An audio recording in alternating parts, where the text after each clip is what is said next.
है ना। और वो जैसा कि बोर्ड पे लिखा हुआ है, आज है सांप और बिच्छू या फिर अन्य विषैले जीव जंतुओं से अगर काटा जाए, अगर ऐसे जीव जंतु काटते हैं तो उनसे जो परेशानियां उत्पन्न होती हैं, कई बार मौत भी हो जाती है, तो उन सब से कैसे बचा जाए और तत्काल प्राथमिक उपचार हम लोग क्या कर सकते हैं, और प्राथमिक उपचार करके हम लोगों को कितने समय के अंदर में डॉक्टर तक पहुंचा देना चाहिए ऐसे पेशेंट को।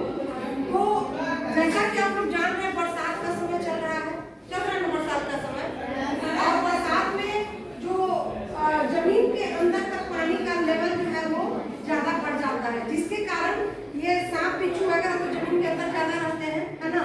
तो जमीन के अंदर जो पानी वगैरह बिल में घुस जाता है, तो सांप बिच्छू ये सब क्या होते हैं, सतह पर आने लगते हैं, मतलब बाहर आने लगते हैं, और ये लोग हमारे आवास में, निवास में, या फिर हम लोग जहाँ रहते हैं वहाँ आस पास में आकर के छुपना शुरू कर देते हैं, या फिर जो बाढ़ग्रस्त एरिया है जहाँ पर बाढ़ आने का चांस ज्यादा रहता है और जहाँ पर पानी भर जाता है, वहाँ दूर दूर से पानी में सांप बिच्छू भी चले आते हैं, और ऐसी स्थिति में इन सब जीव जंतुओं से हमें ज्यादा खतरा उत्पन्न हो जाता है। तो ऐसी स्थिति में हम क्या कर सकते हैं? सबसे बड़ी बात है कि अगर अपने देश की बात हम करें तो यहाँ पर मैंने अंकित किया है कि भारत में सांप की कितनी प्रजातियां हैं? 240। इमेजिन करो, 240 प्रजातियां हैं। तो इसमें बहुत सारी प्रजातियां जो है जिनके काटने पर हम लोग मरते नहीं है, वो विषैली जाति की नहीं है, लेकिन कुछ जो है वो विषैली जाति की भी है जिनके काटने के बाद व्यक्ति की मौत भी हो जाती है। तो भारत का अगर रेशियो देखा जाए तो हर साल भारत में कितने लोग मर जाते हैं? 45,000 लोग मर जाते हैं। तो ये बहुत बड़ी समस्या है, ये सोचनीय बात है। क्यों मर जाते हैं? इसमें ज्यादातर लोगों को जानकारी नहीं होती कि उनका प्राथमिक उपचार कैसे किया जाए। बहुत लोग तो घबराहट में मर जाते हैं।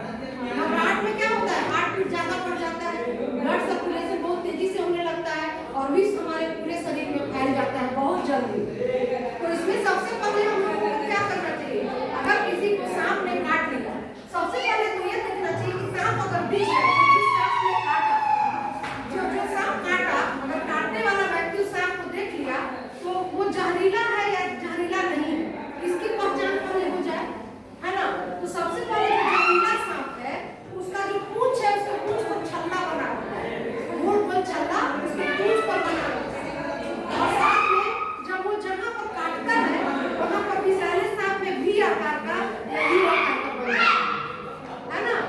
और जो बिंदु बिंदु कई बिंदु बिंदु बन जाए तो वो विषैला सांप नहीं है, लेकिन भी से जैसा बन जाए तो समझो कि वो विषैला सांप काटा है। तो जैसे ही हम लोग विषैला सांप को या फिर नहीं विषैला, लेकिन हम लोग को प्राथमिक उपचार तो करना है, फर्स्ट एड तो करना ही है ना। तो सबसे पहले उस जगह को जहाँ पर सांप ने काटा वहाँ हमको साबुन पानी लगा करके और साफ पानी से साफ कर देना है। उसके बाद हमें क्या करना है, एक नए ब्लेड से, साफ ब्लेड से उसमें चीरा लगा देना है, क्रॉस कर देना है ना, क्योंकि वहाँ तो जहर भरा हुआ है, और वो जहर अगर हम लोग नहीं निकालेंगे तो क्या होगा, पूरे शरीर में फैल जाएगा। चीरा लगा देंगे, और उसके बाद जैसे यहाँ पर हमें काटा तो यहाँ पर हम मजबूत रस्सी से यहाँ पर बांध देंगे ताकि